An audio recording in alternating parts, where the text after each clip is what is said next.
My name is Aaron, and what I'm about to share still makes my skin crawl.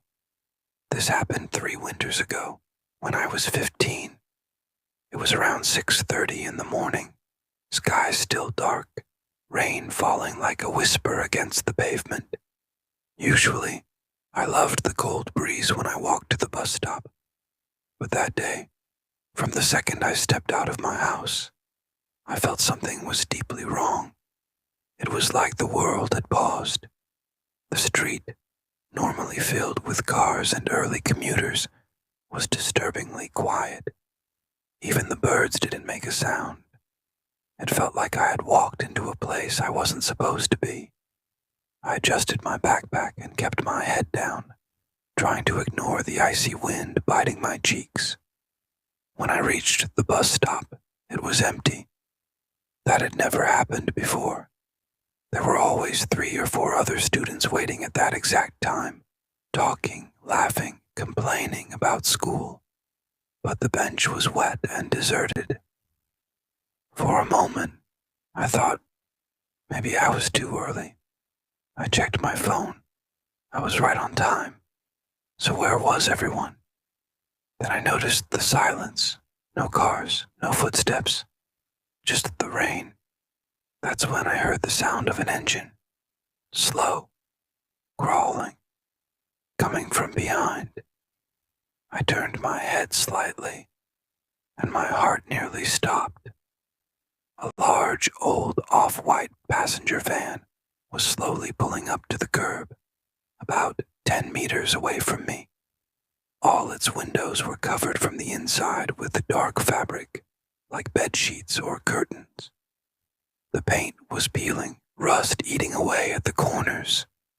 The van halted, engine still rumbling like it was breathing. Behind the wheel was an older man, gray hair sticking out from under a dirty cap, sunken cheeks, eyes that didn't blink. He was staring directly at me, not just looking, staring. I froze. My instinct screamed at me to move, to run, but I couldn't. It was as if his eyes had pinned me to the ground. He didn't roll down his window. He didn't speak. He just stared. Then, slowly, the corner of his lips curled into a faint smile. Not a friendly one. A smile that felt like it wasn't meant to be seen. A smile of someone who had already made a decision. Rainwater dripped from my hair into my eyes, but I didn't dare blink. My hands shook as I pretended to check my phone. The bus was already 5 minutes late. I wanted to cry. Every second felt like a minute stretching into eternity. The van's engine grew louder as it inched closer. 1 meter, 2 meters, 3. My breath became shallow. I clenched my jaw, ready to sprint. Then I heard a sound that nearly made my knees buckle. Click. The van's door had unlocked. He was going to open it. My heart pounded against my ribs so hard that it hurt. I didn't think. I moved. Just as I took a step back, I saw lights in the distance. My bus. Yellow. Real. Safe. I ran forward, waving my arm wildly, almost slipping on the wet footpath. The driver opened the doors before the bus fully stopped, probably seeing the terror on my face. I jumped inside and turned my head just in time to see the van's door slightly open before slamming shut again. The man's face was blank now. No smile, no emotion, as if I never existed. The van slowly reversed, then turned away in the opposite direction and disappeared behind the trees. I sat down, shaking so badly that another student asked if I was sick, but I couldn't speak. My throat was dry. I just kept staring out the window, expecting that van to return. It never did. The next day I took a different route. I never went back to that bus stop again. And even now, whenever I hear the low rumble of an engine in the rain, I still see that smile. And I still wonder, if the bus had been 1 minute later, would I still be alive to tell this story? My name is Elena, and I still wish that day had never happened. I was 13 at the time, living in a quiet suburban neighborhood that everyone called safe. Safe. That's what we always believed. That's what our parents believed too. But that day proved how quickly safety can become an illusion. It was the beginning of summer break. Hot air shimmered above the pavement, cicadas buzzing in every tree. My two best friends, Chloe and Mia, had come to my house, each bringing their favorite stuffed toys. We were obsessed with the idea of playing house like we had when we were younger. Mia brought a tiny cat doll, Chloe had her rabbit, and I had my old brown teddy bear. We set everything up in my backyard. Tiny plates, pretend food made of leaves and flowers, a makeshift bed made out of a shoebox. We were laughing so loudly that we didn't even hear the first time it happened. The sound of footsteps on gravel, slow, heavy, crunch, crunch. I looked toward the back fence expecting to see a neighbor, maybe someone checking their garden. But there was no one. The alley behind my house was empty. Chloe joked that it was probably a cat. We laughed it off and kept playing. 20 minutes later, Mia suggested we go find food for our stuffed animals. We ran down the side of my house and into the alley, picking berries from a bush that grew near the fence. The air suddenly felt heavier, as if someone was standing right behind us. Then Mia froze. She didn't say a word. She just lifted her hand weakly and pointed toward the far end of the alley. A man was standing there, not walking, not moving, just standing, watching us. He wore a dark jacket even though it was hot, his head slightly tilted as if confused or curious. A chill slithered down my spine. My heart began to race, thudding so hard I could hear it in my ears. Chloe whispered, "Maybe he needs directions." But before any of us could react, he started walking toward us. Slow steps, one after another, never breaking eye contact. Mia trembled. "Let's go," she whispered. We started walking back, but the man spoke. "Where are your parents?" We didn't answer. "Come here, I just need to ask you something." We turned and started running. I could hear his footsteps speeding up behind us. Chloe nearly tripped. I grabbed her arm. We sprinted around the side of the house, hearts pounding, our stuffed animals falling from our hands. We stumbled into the backyard and slammed the sliding door shut. Mia locked it with shaking hands. Silence. For a moment, we thought maybe we imagined it. But then, a shadow passed by the fence. We pressed our faces to the glass and saw the man standing there, right beyond the fence, his hand resting on the wood, tapping lightly. Tap, tap, tap. He tilted his head again, then smiled. Not a friendly smile. A smile that said he was enjoying this. We backed away from the door. I wanted to scream for my mom, but no words came out. Then suddenly the tapping stopped. He was gone, or so we thought. 10 minutes later, my mom came rushing downstairs after the doorbell rang, non-stop. Someone had been jamming the button. She opened the front door, expecting a neighbor, but no one was there. The security camera footage showed him.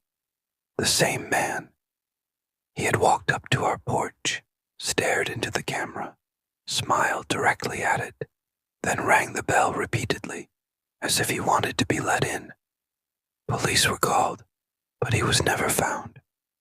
That night I held my teddy bear close, too afraid to sleep.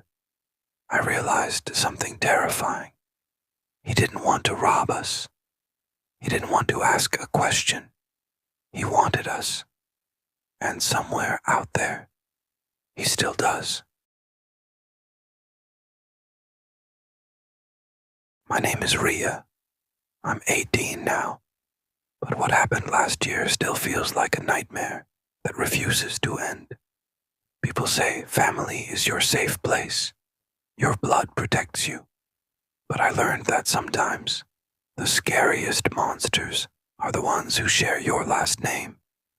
My cousin Noor was the same age as me. Everyone adored her. She was beautiful, intelligent, charming, almost unreal, like she stepped out of a magazine. But behind that perfect image, there was something wrong with her, something no one else seemed to notice. But I did. It started with the small things. I would catch her staring at people, not normal staring. She would watch them without blinking, like she was studying them, as if trying to understand how they worked. My aunt would laugh it off, calling it daydreaming, but I knew that wasn't it. Soon, Noor started sharing things with me. At first, harmless secrets, but then, darker ones. I broke the neighbor's dog's leg on purpose, she said one evening, casually eating an apple. I just wanted to see how long it would scream. I thought she was joking, until I saw the blood on her shoe. That was the first time I truly felt afraid of her. But I didn't tell anyone. She was family. What was I supposed to say? Who would believe me? Then everything escalated. One night during summer vacation, I was staying over at her house. Her parents had gone out of town, leaving us alone. We were in her living room watching TV, when suddenly she put her phone down and said calmly, "I think I'm going to ruin someone tonight." I laughed nervously, asking what she meant.